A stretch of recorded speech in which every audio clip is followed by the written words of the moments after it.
अस्सलाम वालेकुम नाजरीन। इस एपिसोड के आगाज में हमें सगोत दिखाया जाता है जहां पर तुर्गत साहब अपने घोड़े को लेकर सगोत में आ रहे होते हैं और सगोत पहुंचने के बाद सगोत के शहर को देखते हैं। तमाम लोग अपने अपने काम काजों में मसरूफ होते हैं। तुर्गत साहब अपना घोड़ा वहां एक दरख्त के साथ बांध देते हैं और घोड़े से जैन उठाकर आगे बढ़ते हैं और फिर वो बाजार पहुंचते हैं और आस पास हर तरफ देखते हैं और कहते हैं, हाय वो दिन, सगोत वैसा ही है जैसा फतह के दिन था। इस सरजमीन पर तुम्हारे लिए कितने लोग शहीद हुए। जिस दिन हमारा अजीम परचम यहाँ बुलंद हुआ था ये कल की बात लगती है हजूर। और फिर इसके बाद तुर्गत साहब एक दुकानदार के पास आते हैं और आकर कहते हैं, सलामुन अलैकुम। तो वो ताजर कहता, वालेकुम सलाम चचा। तुर्गत साहब कहते, मुझे आधा किलो सेब दे दो। तो वो ताजर कहता, मैं इसे फौरन तोलता हूँ चचा, और फल तोलने लग जाता है। तुर्गत साहब पूछते, कारोबार कैसा चल रहा है? सुना है टैक्स ने अवाम की कमर झुका दी है। तो वो दुकानदार कहता, नहीं चचा, हमने मंगोलों के मातहत यह बर्दाश्त किया था लेकिन अब टैक्स आधे हो गए हैं। और फिर वहां मौजूद एक रोमी ताजर भी कहता है, आपने बाजंतीनियों की सरजमीन के बारे में सुना होगा लेकिन ये उस्मान साहब की हदूद है। यह सुनकर तुर्गत साहब कहते, ये वाज़ेह है कि इसने तुर्कों और रोमियों के दिलों को भी फतह कर लिया है, लेकिन मैं नहीं जानता कि ये उस्मान साहब कौन है। तो वो ताजर तुर्गत साहब के जहन में फल डालते हुए कहता है, कैसे चचा, आप उस्मान साहब को कैसे नहीं जानते जो अपने इंसाफ के लिए मशहूर हैं और जिन्होंने बहुत सी फतवाहत हासिल की। मेरे हजूर ने तमाम सरदारान को कबीले में आने की खबर भेजी है और वहाँ फतह के जश्न के लिए बुलाया गया है। अगर आप कबीले में जाएंगे तो शायद आप उन्हें देख लें। यह सुनकर तुर्गत साहब एक सिक्का उस ताजर को देते हैं और कहते हैं, ए वल्ला, और वहां से आगे बढ़ जाते हैं। और फिर इसके बाद वो मस्जिद की जानब देखते हैं और मस्जिद के ऊपर लिखी कुरान पाक की वो आयात देखते हैं जिसका उर्दू तर्जुमा है, अनकरीब अल्लाह उनकी तरफ से तुम्हें काफी होगा और वही सुनने वाला है और जानने वाला है। और तुर्गत साहब मस्जिद के अंदर रवाना होते हैं।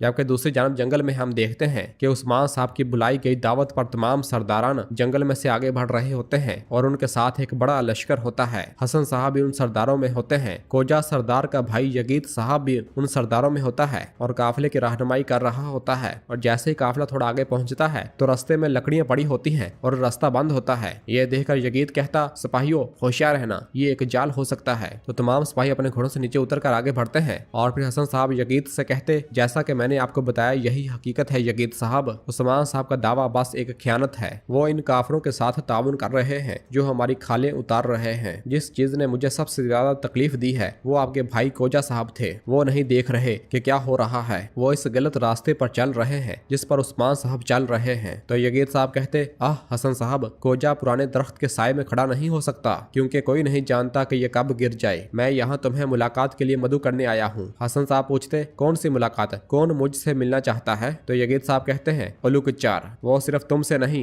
बल्कि इन तमाम सरदारों से जिन्होंने मेरे साथ शिरकत की है। तो हसन साहब गुस्से से कहते, उलुक चार, वो एक गद्दार है जो सरहदी इलाकों में बुराई के बीज बोता है। यगीत साहब, क्या आप हमारे रास्ते से भी खयानत कर रहे हैं? यगीत साहब कहते, बिल्कुल, सरदारान ये देखना चाहते हैं कि क्या जंग के सिवा कोई चारा है, लेकिन वो ये भी देखेंगे कि ये कोशिश रायगा नहीं जाएगी। हसन साहब पूछते, क्या आपके भाई को ये मालूम है? यगीत साहब कहते, अभी तक नहीं, वो भी वक्त आने पर जान लेगा। और फिर इसके बाद जब रास्ता साफ कर दिया जाता है तो तमाम सरदारान और सिपाही और काफिला आगे की जानब बढ़ता है। जबकि दूसरी जानब जंगल में उस्मान साहब, बाला खतून और बाकी साहब जब अपने घोड़े पर सवार हुए आगे बढ़ रहे होते हैं तो इस दौरान सामने से कायनुमाज और शामिल आते हैं और वो अपने घोड़ों से नीचे उतरकर उस्मान साहब से सलाम करते हैं। शामिल साहब कहते हैं, हजूर कोचार। उस्मान साहब कहते, उरहान और अलाउद्दीन कोचार के हाथ में है। शामिल बताता है, उरहान साहब वो इंतजार कर रहे हैं, उन्होंने हमें आपको बताने के लिए भेजा है। बाला कहती, उसने अपने भाई के लिए तन्हा अपने आप को खतरे में डाल दिया, ए अल्लाह हमें उनका दुख न देना। उस्मान साहब कहते, बिल्कुल भी मायूस और परेशान न हूँ, हम उन्हें किसी न किसी तरीके से बचा लेंगे, वो फिर कभी हमारे खानदान तक नहीं पहुँच पाएंगे। और हलीमा से कहते, हलीमा चलो मेरी बेटी, तुम अब हमारे साथ नहीं आओगी, तुम सिपाहियों के साथ कबीले में वापस जाओगी। हलीमा कहती, मैं वापस नहीं जाना चाहती बाबा। उस्मान साहब कहते, मेरी बेटी, हम तुम्हें आग में नहीं डालना चाहते, चलो। हलीमा कहती, मैं आपके साथ आतिश में भी गिर सकती हूँ, मैंने बहुत दिन आपके बगैर गुजारे, अब मैं हर दिन आपके साथ गुजारना चाहती हूँ मेरे हजूर, बराए मेहरबानी मुझे मेरे खानदान के साथ रहने से महरूम ना करे मेरे हजूर। बाला कहती, इसकी जबान तो देखें उस्मान साहब, हम इसकी वजह से नुकसान उठाएंगे, तुम कैसे इतनी खूबसूरती से बोलकर हमें कायल कर लेती हो। तो उस्मान साहब कहते, आखिर ये गई किस पर है? हाँ, बहरहाल मेरी बेटी होशियार रहना, ठीक है। हलीमा कहती, जैसे आपका हुक्म मेरे हजूर। और फिर शामिल बताता है, वो कोचार अपनी नई करारगाह में है मेरे हजूर।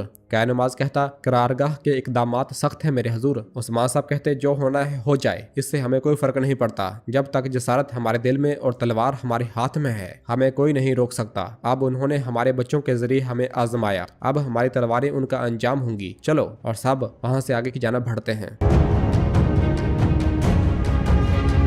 नाज़रीन, फिर इसके बाद हम देखते हैं कि सगोत की मस्जिद में तुर्गत साहब आ चुके होते हैं और वहाँ नमाज अदा करना शुरू कर देते हैं। नमाज अदा करते हुए वह रुकू अदा करते हैं और अल्लाह के हजूर सजदाए नशीन होते हैं और अपनी पूरी नमाज अदा करते हैं। नमाज अदा करने के बाद वो सलाम फेरते हैं और दुआ के लिए अपने हाथ उठाते हैं और इस तरह दुआ भी मांगते हैं और दुआ मांगने के बाद वो थोड़ा राहत महसूस करते हैं। और फिर इधर काई कबीले में हम देखते हैं कि हरस्तियों वापस सोफिया के पास काई कबीले आता है, जहाँ पर सोफिया उसे देखती है। हरस्तियों अपने घोड़े से नीचे उतरकर सोफिया के पास आता है और मुंह लटकाए हुए होता है। सोफिया कहती, मुझे बताओ कि बोर्सा में सब कुछ ठीक है हरस्तियों? तो हरस्तियों कहता, कलादियोस, उसने बोर्सा पर कब्जा कर लिया है। ये सुनते साथ ही सोफिया के रंग उड़ जाते हैं। हरस्तियों कहता, और आपके तमाम वफादार सिपाहियों को मार डाला है। सोफिया कहती, ये तुम क्या कह रहे हो? हरस्तियों कहता, मैं आखिरी वक्त में उनसे बचकर निकलने में कामयाब हो गया। ये सुनकर सोफिया को निहायत गुस्सा आता है और वो कहती है, कलादियोस, क्या तुमने मेरे बाबा के बाद अब मुझे भी धोखा दिया? और फिर हरस्तियों का गिरबान पकड़ते हुए कहती है, नहीं, बोर्सा मेरा है, मैं उसे कभी नहीं छोड़ूंगी, तुम पर अफसोस हो। और कबीले से रवाना होने लगती है। किसी दौरान एक बच्चा पुकारते हुए कहता है, फातिमा खातून, ये काफिर औरत जाना चाहती है। किसी दौरान फातिमा जो कि उधर आ रही होती है अपने सिपाहियों से कहती है, सिपाहियों। तो सिपाही अपने नेज़े सोफिया पर तान लेते हैं और फिर नीलोफर और फातिमा सोफिया के पास आते हैं। सोफिया कहती, तुम मुझे यहाँ नहीं रख सकते। नीलोफर कहती, ये उस्मान साहब का हुक्म है सोफिया, उनके वापस आने से पहले तुम कबीले से एक कदम भी बाहर नहीं रख सकती। तो सोफिया कहती, मैं उस्मान की पैरोकार नहीं हूँ, मुझे इसके हुक्म की कोई परवाह नहीं है, चलो हरस्तियों। तो हरस्तियों सोफिया को रोकते हुए कहता है, सोफिया, अगर हम गए तो मारे जाएंगे। सोफिया कहती, मैं मार जाऊंगी लेकिन यहाँ नहीं रहूंगी। और फिर काई सिपाहियों से कहती है, पीछे हटो, पीछे हट जाओ। लेकिन सिपाही पीछे नहीं हट रहे होते। तो सोफिया अपनी तलवार निकाल लेती है और कहती है, मैंने तुमसे कहा कि पीछे हट जाओ। कितने में पीछे से नीलोफर अपनी तलवार से सोफिया की तलवार गिरा देती है और अपनी तलवार उसकी गर्दन पर तान लेती है और उससे कहती, मज़ाहमत मत करो सोफिया, अपने खेमे में जाओ, बाजियान तुम्हारे जख्म का ख्याल रखेंगी। और फिर बाजियान सोफिया को लेकर हिफा वाले खेमे की जानब रवाना हो जाती हैं। और फिर नीलोफर सिपाहियों से कहती है, सिपाहियों, तुम लोग हरस्तियों का ख्याल रखो। और इस तरह सिपाही हरस्तियों को भी लेकर रवाना हो जाते हैं। और फिर दूसरी जानब हम ओलुकचार के ठिकाने के करीब देखते हैं कि उस्मान साहब, बाला खतून और बाकी काई सिपाही वहां पहुंच जाते हैं और आहिस्ता आहिस्ता आगे बढ़ रहे होते हैं और वहां मंगोल नौकरों को देखते हैं जो कि वहां आसपास पहरा दे रहे होते हैं। उस्मान साहब उन्हें देखते हुए कहते हैं, कुचार, इसका मतलब है कि तुमने तमाम जरूरी इकदाम कर लिए हुए हैं? हाँ। तो बाला कहती, मेरे बच्चे कभी इसके आगे सर नहीं झुकाएंगे। उस्मान साहब कहते, बिल्कुल फिक्र ना करो, चाहे वो इन्हें जंजीरों में ही क्यों ना जकड़ दें, वो यकीनी तौर पर इनके सामने नहीं झुकेंगे। और फिर हलीमा गुस्से से आगे बढ़ने लगती है तो बाला और उस्मान साहब उसे रोकते हैं और कहते हैं, हलीमा, ये तुम क्या कर रही हो? जाओ यहाँ से, जाओ। और फिर बाला पूछती है, हम ये कैसे करेंगे उस्मान साहब? हम अपने बच्चों को वहां से कैसे निकालेंगे? उस्मान साहब कहते, हम इन्हें निकाल लेंगे, फिक्र ना करो, अब हम इनकी पिछली तरफ से वार करेंगे। और फिर सिपाहियों से कहते हैं, सिपाहियों, मेरा ताकुब करो। और सब वहां से पीछे की जानब रवाना होते हैं। जबकि दूसरी जानब जंगल में हम देखते हैं कि तमाम तुर्क सरदार ओलुकचार की बताई हुई जगह पर जा पहुंचते हैं जिन्हें उस्मान साहब ने अपनी दावत पर मदऊ किया होता है। तमाम सरदारान एक दायरे में खड़े होते हैं जबकि हसन साहब भी गुस्से के साथ उनमें मौजूद होते हैं। और फिर अगले ही लम्हे ओलुकचार वहां उनके पास आता है और उन सरदारों के दरमियान आकर कहता है, मैंने तुम लोगों को तुम्हारे बुजुर्ग होने की हैसियत से दावत दी, पैरोकारों के तौर पर तुम लोगों ने जो जरूरी था वो किया और मेरी दावत का जवाब दिया, सलामत रहो, खुश आमदीद। तो तमाम सरदारान कहते, तुम्हारा शुक्रिया। और फिर कोचार कहता है, मेरे पास आकर तुम लोगों ने जंग का नहीं, सुलह का रास्ता चुना है, खून की नदी की तरफ जाने वाला नहीं बल्कि अमन का रास्ता चुना है। और ये सुनकर यगीद साहब आगे बढ़ते हैं और कहते हैं, हर कोई जानता है कि हम तमाम सरदारान का असल भी एक ही है और रास्ता भी एक ही है। हमने अभी तक किसी चीज का इंतखाब नहीं किया कोचार, यहाँ हम बहुत दूर से आए हैं, इन सरहदों पर हम अपना निजाम और हैसियत खुद कायम करना चाहते हैं, लेकिन हम देख रहे हैं कि हमारा दुश्मन चाहे कितने ही क्यों ना हो, देखो वो सब एक ही सिफ में खड़े हैं, हमसे अमन और मफाहमत का वादा करते हुए। क्या तुम चाहते हो कि हम अपने दुश्मनों की सफों में खड़े हो जाएं? ये सुनकर तमाम सरदारान कहते, यकीद साहब ठीक कहते हैं, हम इसे कबूल नहीं कर सकते। और फिर हसन साहब आगे बढ़ते हैं और कहते हैं, हमने उस्मान साहब के पास जाकर उनके आगे घुटने नहीं टेके, इसका हरगिज ये मतलब नहीं कि हम तुम्हें अपने दिल में जगह दे देंगे कोचार, अगर जरूरत पड़ी तो हम ये मैदान जरूर छोड़ देंगे लेकिन तुम्हें अमान नहीं देंगे। यह सुनकर ओलुकचार को बहुत गुस्सा आ रहा होता है।